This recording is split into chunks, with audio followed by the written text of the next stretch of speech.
We are holy, holy, holy. We are holy, holy, holy. We are whole. We are holy, holy, holy. We are holy, holy, holy. We are holy, holy, holy. We are whole.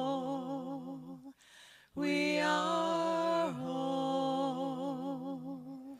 We are whole. Good morning, and welcome to Uni of Louisville, where our mission is to transform ourselves and the world through love. And I'm Reverend Ray Nelson. I'm the senior minister here. If you're watching us online, welcome to you as well.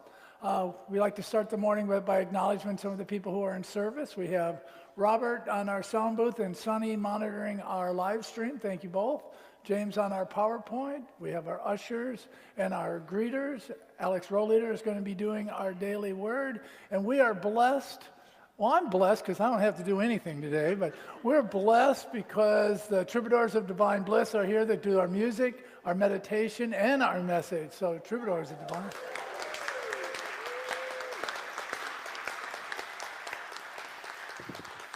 And I have to acknowledge our youth department, even though they're not here, they're downstairs with the kids, I came here last night to our Halloween party, and we're talking about inclusivity and being diverse and being inclusive. And we had such a diverse group of children and adults. There were about half the people are not people who come to this church. They were people who we invited to come in.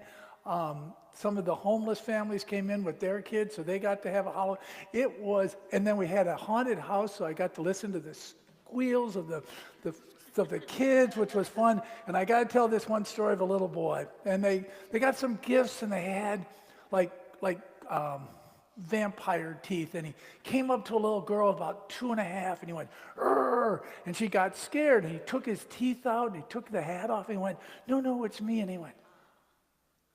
And she came over and gave him a big hug. I'm like, "Oh my God, where's my video camera? I'm in a Hallmark movie. Oh my God." This is just like, my heart was just bursting open. It was just, so if you see any of the people from the youth department, and if you participated, blessings to each of you. So thank you. So, that's it. Well, let's open with prayer. Like I said, I have the order of service there because I forget where I'm at. So, all right. So we just take a moment. And from that place of gratitude in our hearts, that place of gratitude for an opportunity to freely come together, for that opportunity to come to this place, to this time, with each of us here, we are grateful. And we open ourselves up to that movement of the divine within us. We take that breath and connect with that divine presence within us, but we also connect with that divine presence without. As we look around, we see others and realize that there is no other. There is only us in that multiplicity and myriad of the forms, that unique individual expressions of the divine that continues to outpicture in the world. And when we let go of our judgments and we let go of all those assumptions of how things need to be, we see that divinity in each person. And it's from that place of that divinity within us and also that divinity without us, that we are here. Just take a moment, and for all those violent acts that have happened in the world in the last week, both locally and nationally, we just know and affirm that peace is breaking out all over the world. And we see it and we hold it, and we know that from that consciousness we create what we want to have. And so from that place we say, "Thank you, God," and so it is. Amen. Stand and join us on our congregational hymn, please.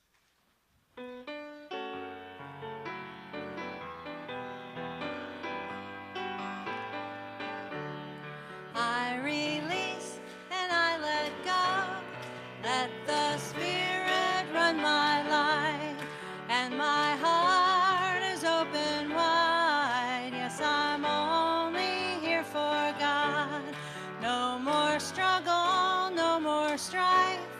With my faith I see the light. I am free in the Spirit. Yes, I'm only here for God.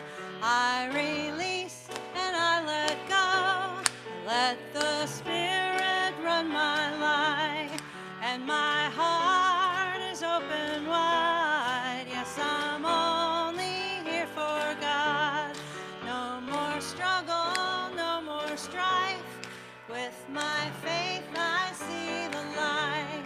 I am free in the Spirit. Yes, I'm only here for God. I release and I let go. Let the Spirit run my life. And my heart is open wide. Yes, I'm only here for God. No more struggle, no more strife. With my faith I see the light. I am free in the Spirit. Yes, I'm only here for God. And thank you. You may be seated. And I was remiss. I didn't acknowledge our pianist today, Judy Paulsmeyer, and our song leader, Deb Reinhardt-Brocious. So Unity is an inclusive, compassionate, prosperous spiritual community that sees the unlimited possibilities in all people. So one of my favorite things to do, and one of our favorite things to do, is to acknowledge anybody who's here for the very first time. So if you're a first-time visitor, would you raise your hand as I'm raising my hand? Any first-time visitors today? No. Oh, down here. There you go. All right. So we're getting you a packet of information about the church. It also has some information about the Unity Movement, and there is a little card. If you take it down to our welcome desk, we have a little gift for you. It's also a candle, which is the candles from the congregation. So after the service, we can acknowledge you, answer your questions, show you around the church, and just generally just be nice and welcoming. And there's a little affirmation on that candle that says, as you light this candle, know that that Christ light already shines within you. And all that is important. It very much is important to know that that Christ is within you. But what is also important is to know that wherever you are in your spiritual journey, you're welcome here. We welcome you, we bless you, we behold the living presence of God in you. Can we welcome our first-time guests?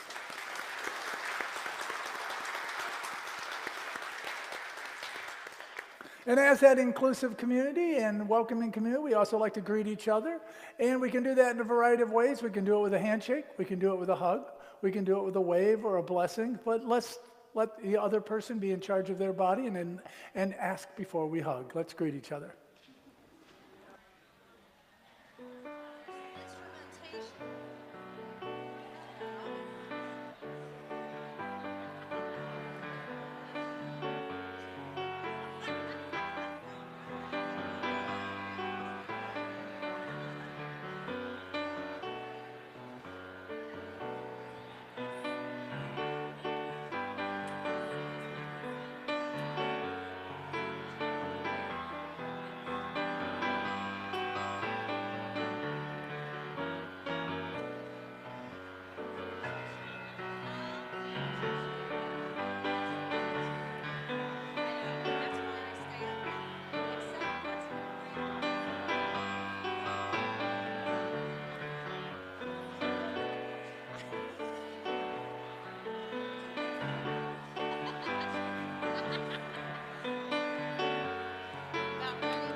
I release and I let go. Let the Spirit run my life. And my heart is open wide. Yes, I'm only here for God. No more struggle, no more strife. With my faith I see the light. I am free in the Spirit. Yes, I'm only here for God.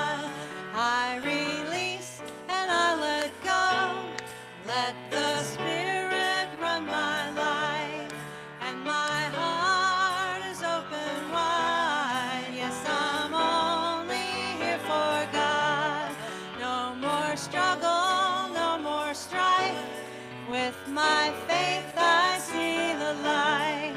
I am free in the Spirit. Yes, I'm only here for God. Thank you.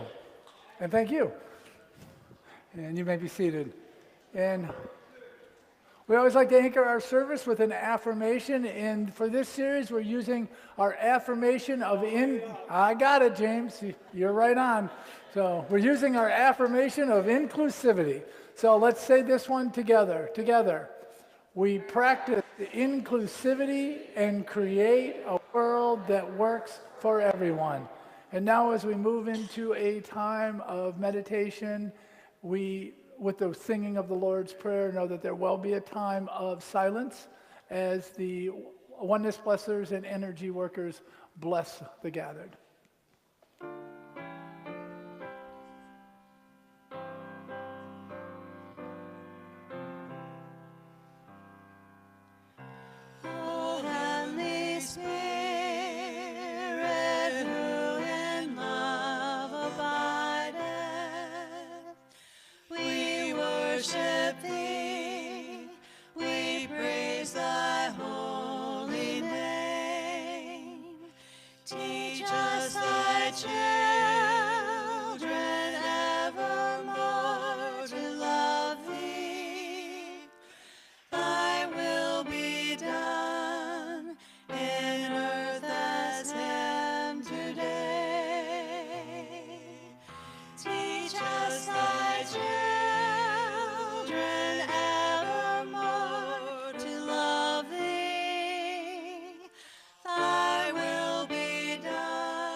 Amen.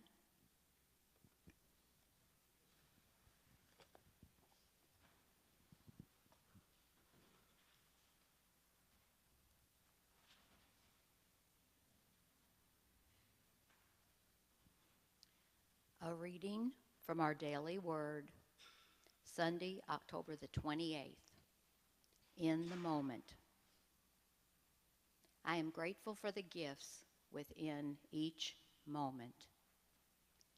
Every moment exudes infinite possibility, and I am grateful for the gifts each moment offers in my life today. Still, it is not always easy to remember the power of possibilities that lie within every moment as distractions claim my attention. Retreating from the external by turning within, I center my awareness in God and my divine identity. I anchor myself in the now moment, appreciative of its power and open to its gifts. It is by turning into this moment that I feel the light and love of infinite spirit. Acknowledging the source of all I need is within and all around me. I relax into the peace of each powerful moment. I joyfully affirm, I am grateful for the gifts within each moment. 2 Corinthians 6:2. See, now is the acceptable time. See, now is the day of salvation. And so it is.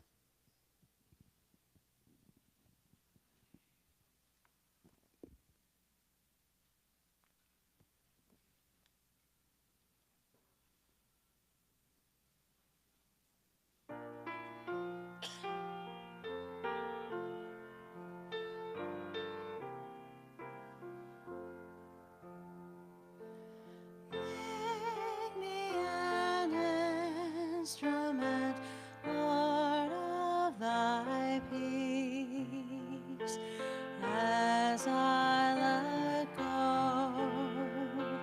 as I release. Make me an instrument, humble and free, as I awaken the living Christ in me.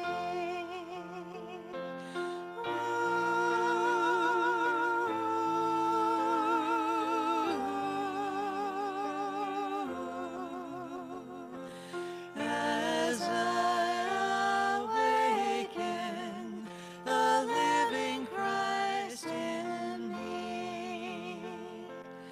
Make me an instrument, Lord, of thy peace, as I give love, love I receive. Make me an instrument, humble and free, as I awaken the living Christ in me.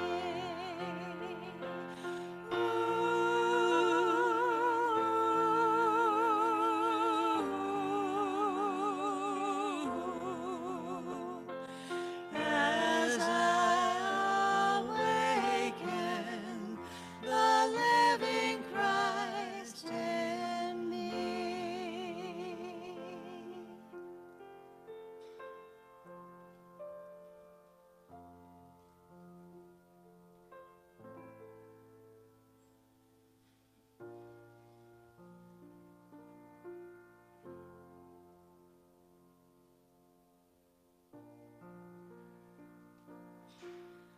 I welcome you to close your eyes. Take a deep breath.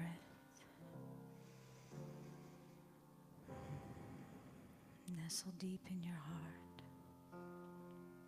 And release your head. Breathe deep.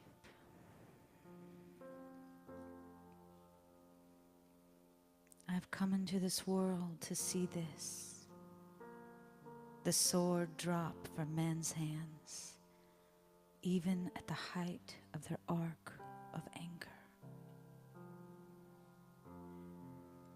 Because we have finally realized there is just one flesh to wound. It is God's, the friends, our beloveds. I've come into this world to see this. All creatures hold hands as we pass through this miraculous existence. We share on the way to even a greater being of soul, a being of just static light. ecstatic light, forever entwined and at play with God. I've come into this world to hear this. Every song the earth has sung since it was conceived in the divine's womb and began spinning from love's wish.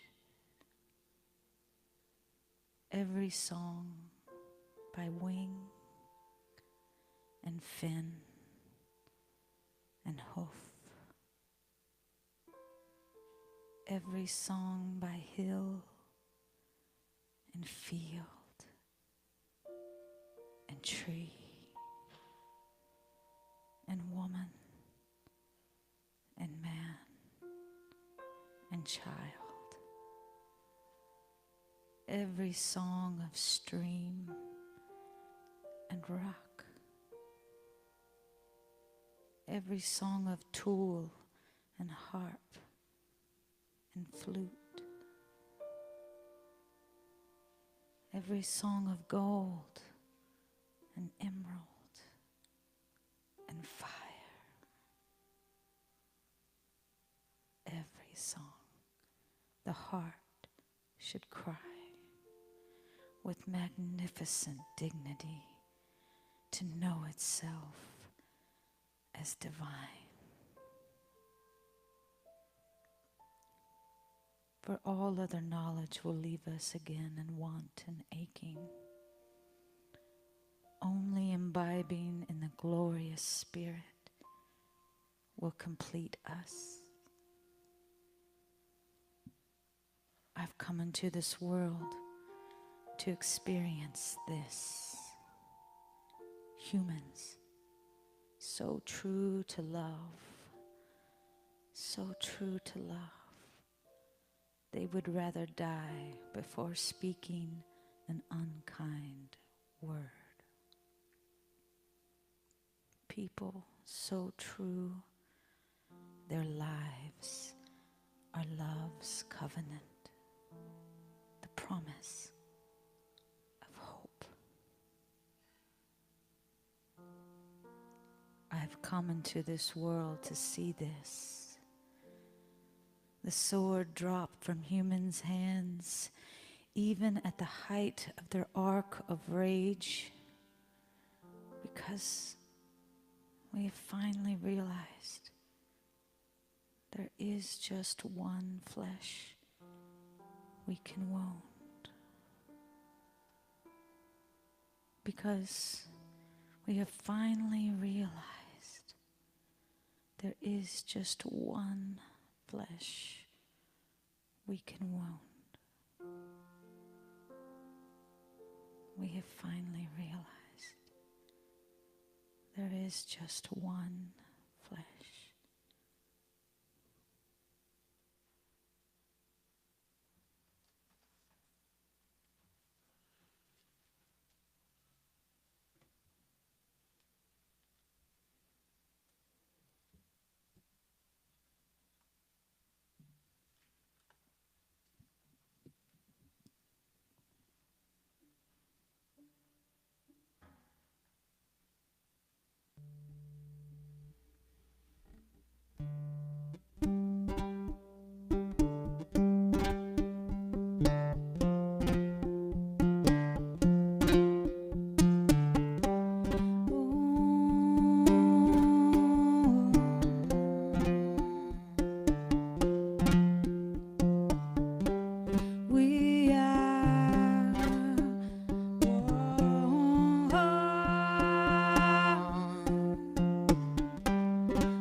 ourselves again.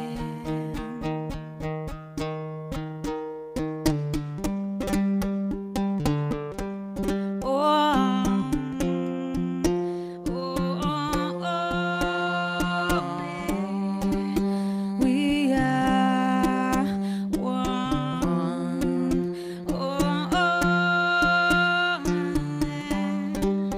We are one.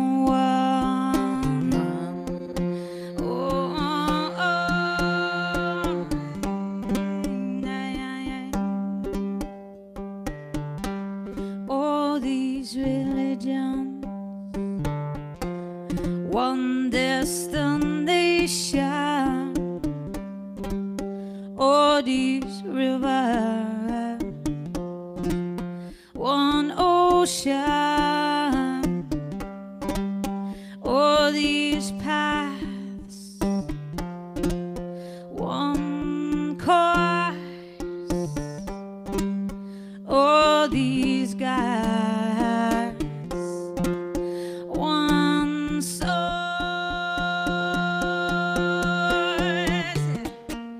Don't lose faith. Do not separate. We are a billion moons guiding the tide in an ocean of light. Build bridges through the heart where life began. That's where we'll find each other and ourselves again. We are. We are.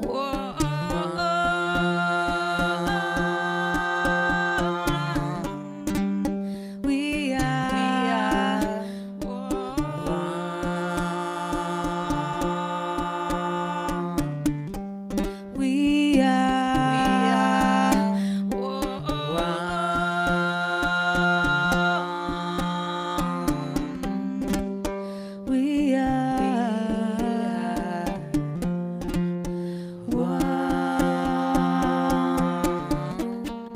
Don't lose speed. Do not separate. We are a billion moons guiding the tide in an ocean of light. Build bridges through the heart where life began. That's where we'll find each other and ourselves again.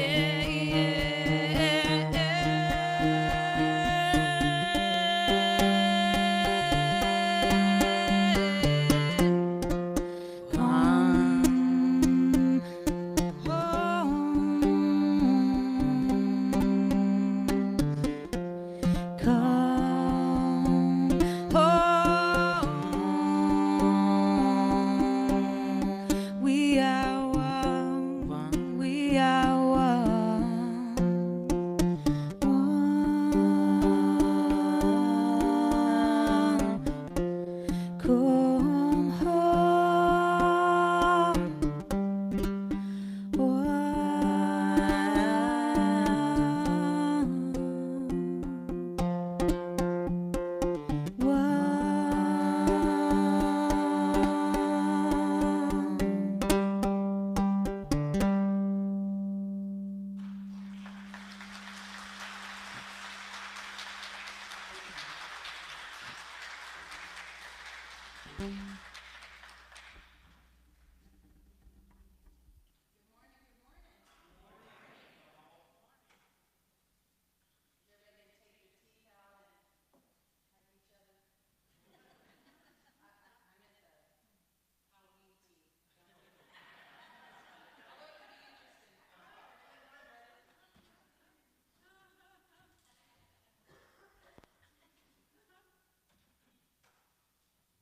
Thank you so much. Well, I had to have a little therapy in front of you this morning and share some childhood memories and some pranks that my Aunt Jane often liked to play on me growing up.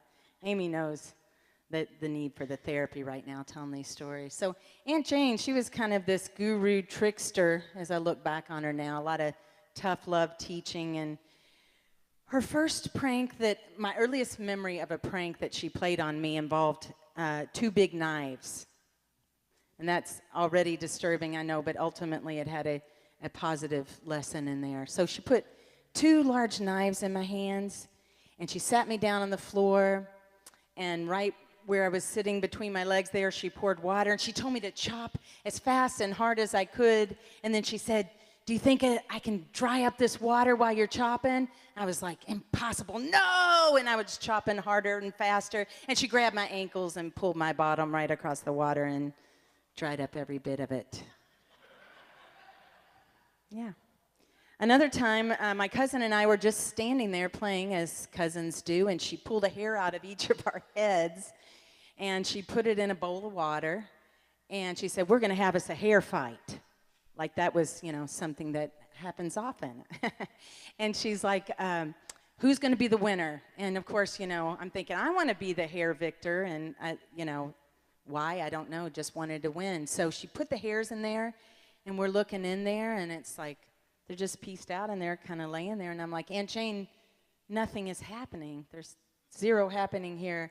And she's like, "No, it's about to happen. I can see. Now lean in a little bit, look a little closer." And then she hit the table really hard and splashed water all over us. This third example, I promise, is going to tie into my talk in the form of spiritual metaphor. But I had to do some character development first. You got to understand where I'm. So in this particular instance, I walk out towards a picnic table, and there's Aunt Jane with a bowl of flour in one hand and a safety pin in the other. As I'm talking about this, I'm starting to have a greater understanding of my neuroses, right? They're all these childhood things. So she's got this bowl of flour and this safety pin, and she calls me over, and, I'm gullible by now, right? So I come over. She puts the safety pin deep in the flour, and she says, "I want you to try to separate out that safety pin from the flour." And I was like, "Oh, how?" And she's like, "You got to blow. You got to blow harder than you've ever blown in your entire life. You got to blow hard." And I'm thinking, how hard could this be? I just blew out my birthday candles. I'm 11. So I'm leaning down, and what happened? Flour covering me everywhere, but that safety pin was still right there in that bowl. So I promised I'm going to turn it into a spiritual metaphor. The bowl we're going to think of as God, as the source for everything. The flour, we're going to think about all the, how did I word it here? It's everyone in the universe. That's what the flour is. And the safety pin is me, thinking that I look different, that I have a different consistency, and even believing that there's the possibility that I can be separated from that container, that I can be separated from the whole of it all. Like I said, Aunt Jane was a guru trickster, and I realized some tough love teaching in those pranks. And when I thought about that and wanted to tie it into this talk today, I started thinking about that we really do believe and have believed, and that there's the possibility that we can be separate from the whole and separate from the source. That root belief is something that we've learned, and it's been adopted by the ego in our lives. It's the belief that I'm a completely separate individual in a world of separate individuals. We even had this belief, many of us growing up, the way we were taught about God. We were taught that God was out there, up there, and we were down here, and that we even had a separation from the very presence of the divine. Since these things have become rooted in our being, and they're like weeds. Since these belief systems have become rooted in our being, we've suffered. We've suffered being separate, being away from that original oneness that we were all created in. Albert Einstein said, "A person experiences life as something separated from the rest, a kind of optical delusion of consciousness. Our task must be to free ourselves from this self-imposed prison and through compassion to find the reality of oneness."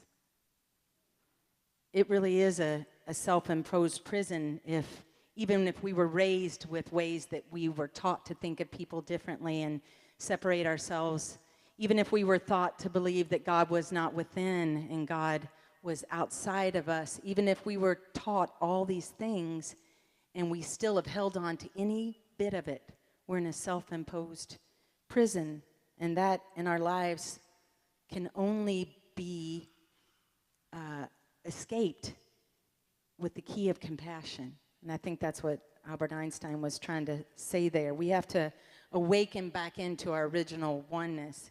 Thich Nhat Hanh says, we're here to awaken from our illusion of separateness. In my 50 years on this life, on this planet, I have never personally witnessed more suffering. So many people. I feel like every person I know is suffering in some way. Our community is suffering. Just this week in our very community, 2 lives were taken in a hate crime. Our country is suffering. Just yesterday, 11 people were killed in a synagogue because someone thought they were separate and different and unworthy and had separated them out of that original oneness. Bombs were sent to leaders in our country once again because of a feeling that they are separate and different, and thinking that by trying to extinguish that they can live in that separateness and live in that hate and create a world that is not a consciousness of I am one, it's a consciousness of I am separate. We feel separated from each other in the ways that we relate. Right now, there are family and friends who aren't relating so well, you know? There's been so much division, so much energy put into this separate consciousness. We're different. We think we're different. We feel that we're different financially. We feel that we're different racially. We feel that we're different nationally. And every single time, it's like we get more and more fragmented by all these ways that we find that we're different. There's this phenomenon that I've noticed happening in this fragmentation, and that is that we may feel close to our community, but separate from the world. We may feel close to God, but be separated from a loved one. We can be separate from people and yet feel divine with nature. And do you see the confusion in that? Do you see that it seems impossible to me, but do you see that it's happening, that we're feeling connection to some, but not to the whole, and that our very natural state is oneness, that we were created in oneness? So no wonder we're suffering. We see that the human family is struggling so much, and we really want to help. Yet if the mystics and sages of all time are right, the most important thing for each of us to do is to deeply realize who we are and how we were created, and to shed any layers we've added on since and be that original presence and image and likeness of the divine and be that origin of oneness. I think our future depends on it. And we've gotten some really dire warnings about climate change recently, you know, and more we're hearing about people spending less and less time in nature. There's camps closing. There's camps closing because people are no longer sending their children to camp to connect with nature. We're not connecting with our inner nature. And it's time to change. I think we have to change. Can you imagine a world if everyone truly believed deep in their hearts that we are one, if we all returned to that original knowing? Heart Song said, the true cause of all discord, all war, all disharmony on our planet is due to separation we humans have from our source, our authentic selves, and the Creator. Wayne Dyer affirms this. He said, all the problems we face are created by our belief that we're separate from God and that we're separate from each other. John Welshons, I love this quote, the illusion of separateness is actually the root cause of all human problems. It's the source, think about this, of our most painful and frustrating experiences right now. It's the source of our sadness and fear. It's the source of our arguments and our resentments and misunderstandings, and most importantly of all, it's the source of conditional love. One of my greatest heroes is Father Greg Boyle, and he has this beautiful language around how we belong to each other, how we are one. One of the things he talks about is the power of radical kinship and an exquisite mutuality. He said, human beings are settlers, but not in the pioneer sense. It's our human occupational hazard to settle for little. We settle for purity and piety when we're being invited in to an exquisite holiness. We settle for the fear-driven we settle for the fear-driven when love longs to be our engine. We settle for a puny, vindictive God when we're always being nudged closer to the wildly inclusive, larger than any life God. We allow our sense of God to atrophy. We settle for the illusion of separation when we're endlessly asked to enter into the kinship with all. There's a constant invitation. There's an invitation in those arguments, in those moments when we feel we're not relating. There's an invitation when we feel angry about something that someone has done as an injustice, or some energy that someone's lifting up in the world that gives us that unpleasant feeling. And you know why it does? Because it reminds us of this core wound, this deep-rooted separation that we're all suffering. Most of our lives we spend focusing right here on this individual self, the sense of being predominantly individual, exclusively individual, and not a part of our community. It's the biggest block to oneness, and it's called the ego. I like what James Twyman says. He says, most of us have the acronym for ego, edging God out. And we think of God as that perfect state of oneness, then the ego is edging oneness out, for it creates the need to remain separate. It's ironic that the constriction and fear of the ego in trying to protect itself actually maintains that isolation. If we could just relax into our soul and hold still for a moment, then the unfolding into oneness becomes easy and natural. It's not something we need to do. It's something we need to be. The ego constricts, whereas the soul expands. And that expansion is the most natural thing we could ever accomplish. There's an easy gauge there, isn't there? When you feel constriction and separation, that's the ego. When you feel expansion, that's your purest soul being loving and being back in its original oneness. We're tired. I think most of us are tired of the way things are. We're tired of suffering. We're weary of seeing people hurt.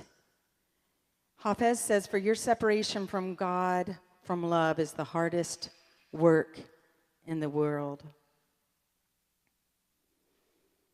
Many times we forget the truth that we're all made in the image and likeness of God, no exceptions. Because we have filters and judgment that we bring up that make us go, well, he may have been made in the image of God, but he sure hadn't stayed in the image of God, right?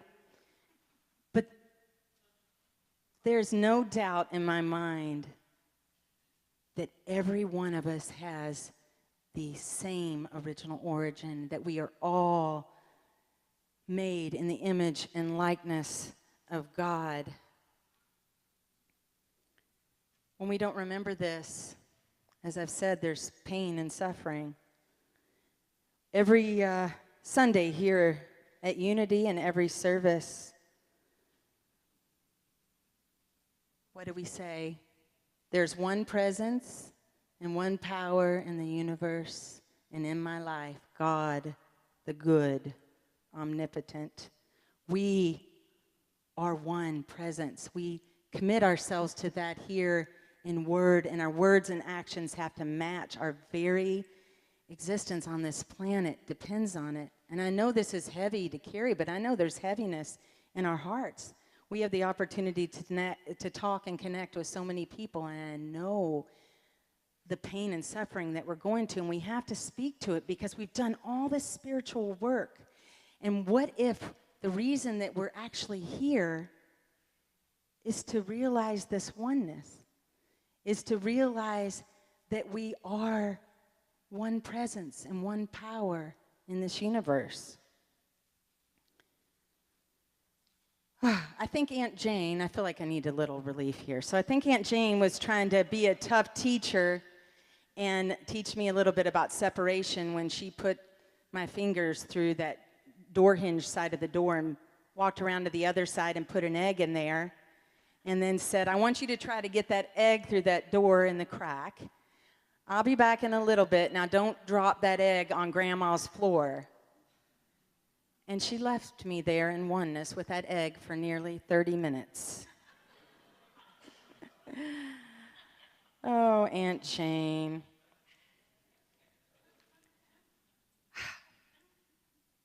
I want to share, this is the strangest segue ever in a talk, but I'm skipping ahead here. I want to share the prayer that Jesus prayed the night before he died, and that was that they may be one.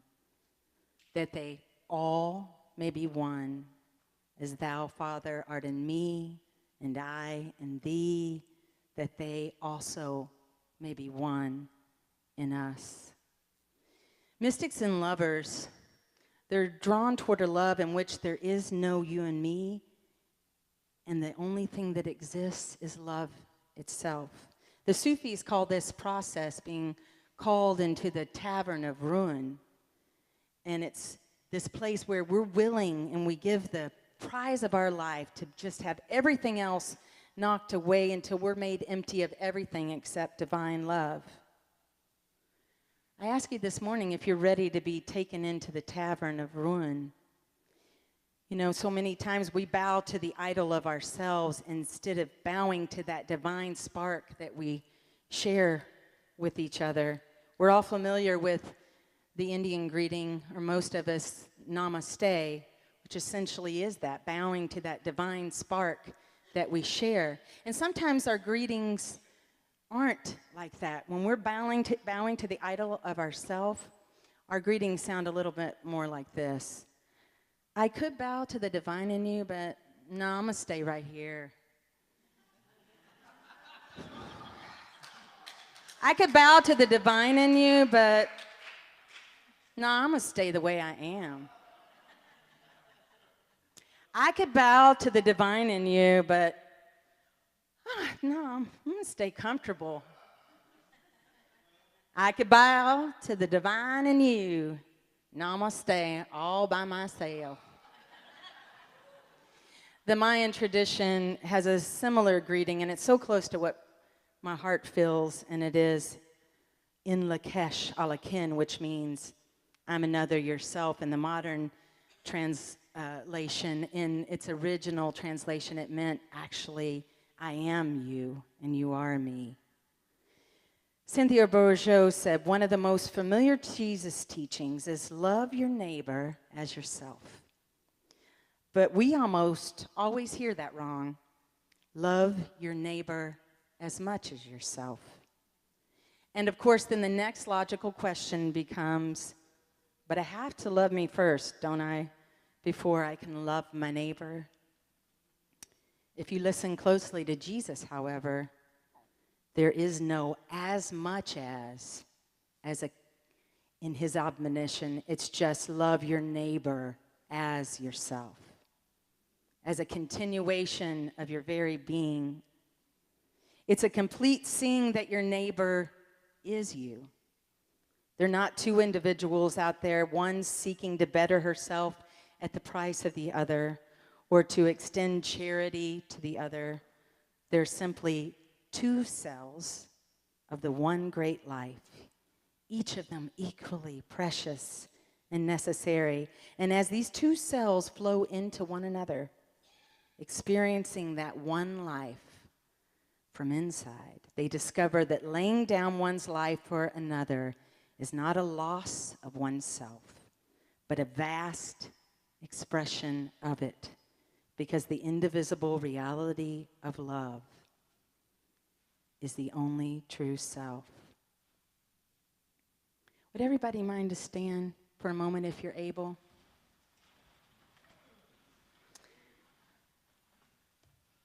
I want us to check in with ourselves. You remember that gauge that I shared? I want us to check into ourselves. I want you to check into your body, to your mind, and your spirit, and your heart. And feel where you have felt something or someone separate from yourself, and how that has created suffering for you.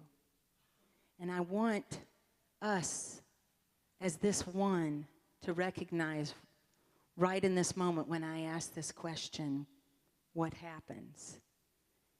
If there's anyone in this room who is not experiencing suffering in their hearts, minds, body, or spirit, or holding that for anyone else, I'd like to ask you to be seated. Now I want you to turn around and look. Not one person sat down. Will you close your eyes for a moment? Feel where you're suffering in your life right now. Is it in a relationship?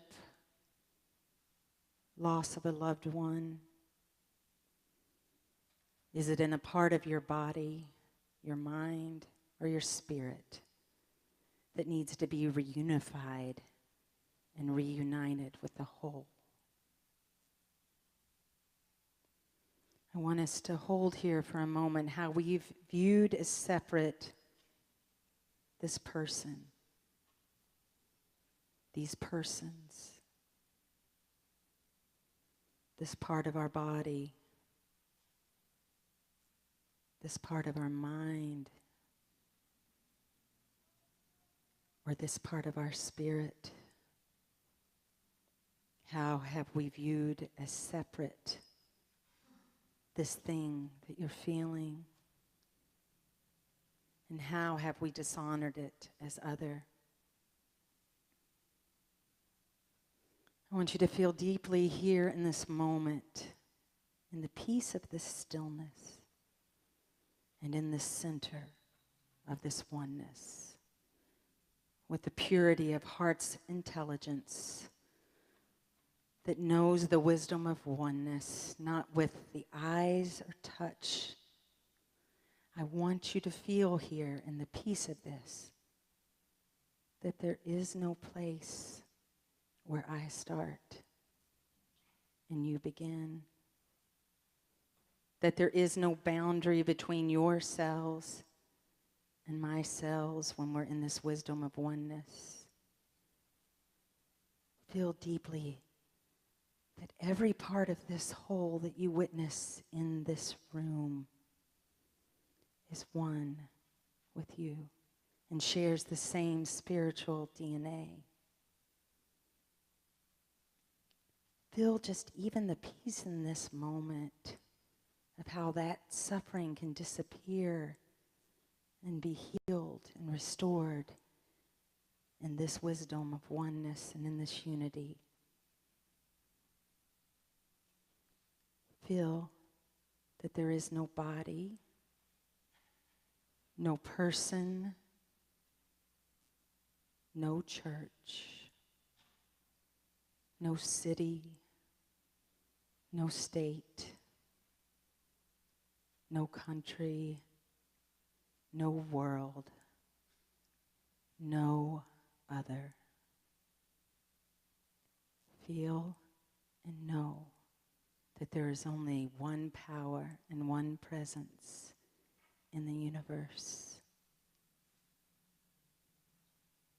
Doesn't that feel right? Don't we remember this as our natural state of oneness? If it feels right to you, I want you to open your eyes. I want you to turn and look in a mirror reflected to you on your left or your right or in front and back of you. And I want you to, if you choose, repeat after me, I am you and you are me.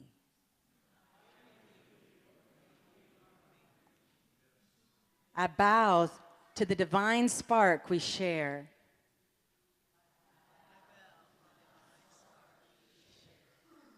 I remember that there is no other. And I promise, and I'm going to stay that way. Thank you.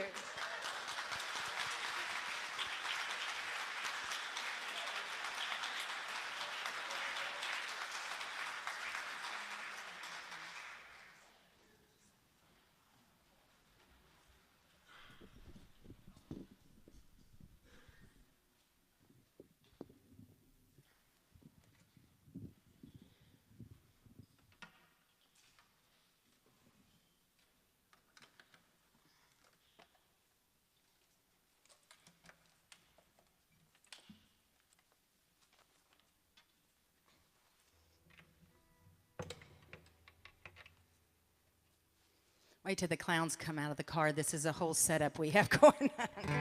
It's hard to segue.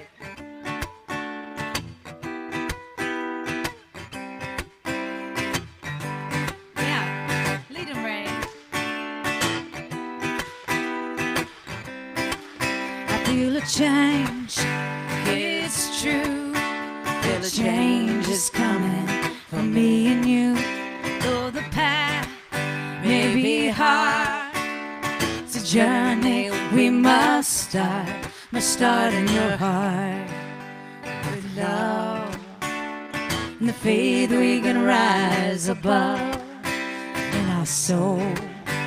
With the peace we can be the change we want to see. We are the one we've been waiting for. We are the one we've been waiting for.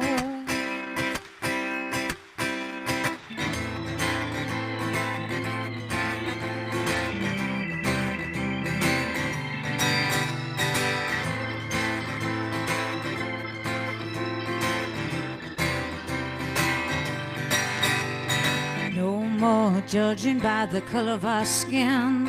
We've learned true colors found within. No more casualties of greed. Every hungry mouth will feed. No more children locked in a cage from their parents stolen away. Watch violence and hate fade away as we stand together in a brand new day.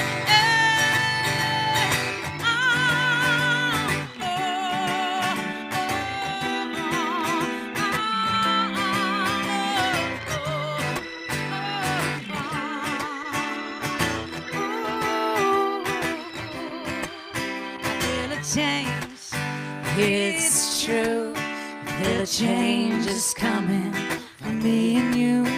Though the path may be hard, it's a journey we must start.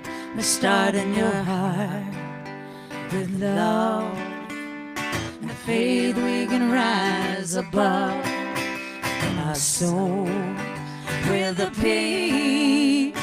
We can be the change we want to see. We are the one we've been waiting for. We are the one we've been waiting for.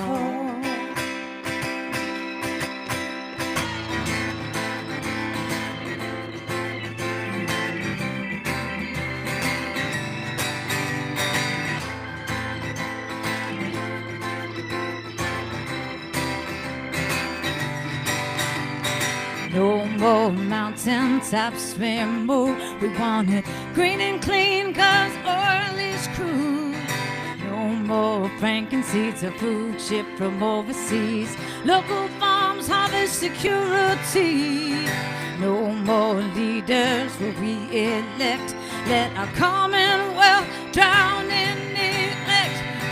Health care for you and me and social security, lifting up diverse communities.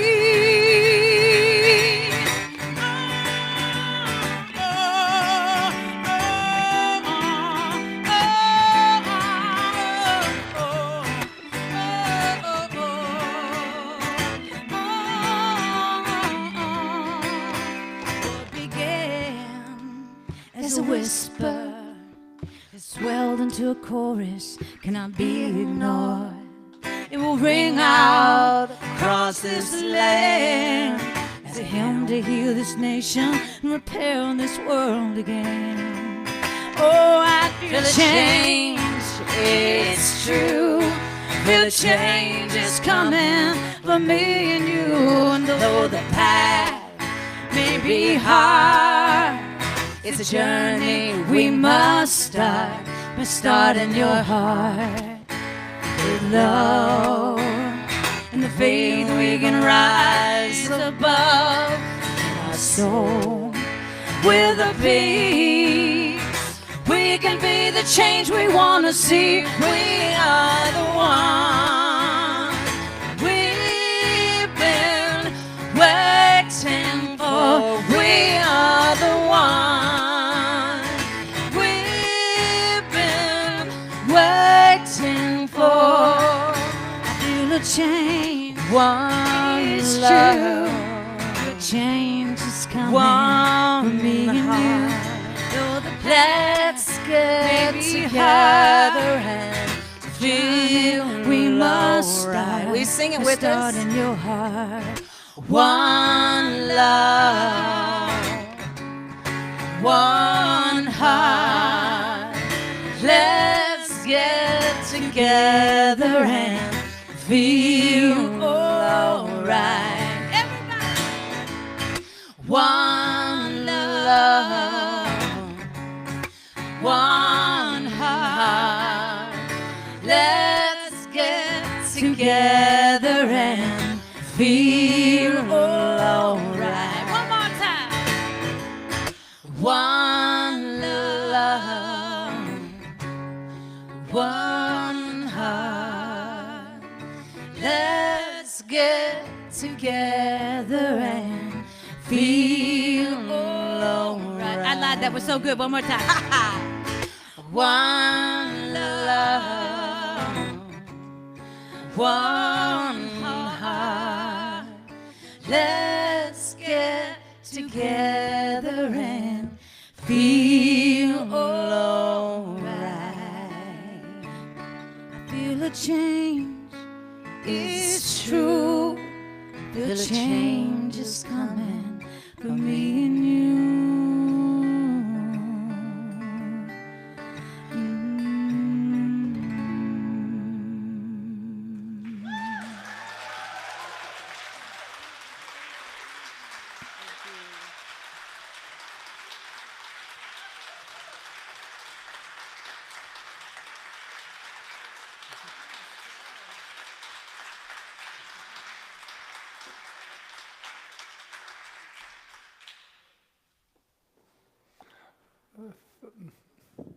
Thank you.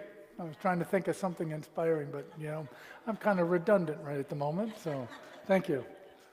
They always say if you can take one thing out of a talk, which is kind of humbling for a minister who puts a lot of time in, and somebody says, I get one thing out of the talk. It's like, I talked for 20, I got namaste down, That's a nice reframing that I love. So, is everybody all right? One love, one heart. We all right? Good. As our ushers come forward, let's prepare for an offering. So, as Unity, we practice to give where we're spiritually fed, and I don't know about you, but I just had a full plate of meal. It's like a full Thanksgiving dinner. So, we'll just say our blessing together, knowing that as we give, you shall receive. And as you give, we get to fulfill our mission, which is to make what we just heard today come true in our lives. Divine love through me blesses and multiplies all that I am, all that I have, all that I give, and all that I receive.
So as we hold these gifts and offerings, we just surround them in the love in which they were given, seeing that they go forth to fulfill our mission, which is to transform the world through love. And as we express that love, we create love. And then we will say our prosperity affirmation together. We are stewards of divine abundance. We give and receive in gratitude. Just a few announcements. First off, today after the service, there will be the natural healing. It's a class, but also experiential in that you get to participate in it, not just sit and listen to it. So if you want more participate,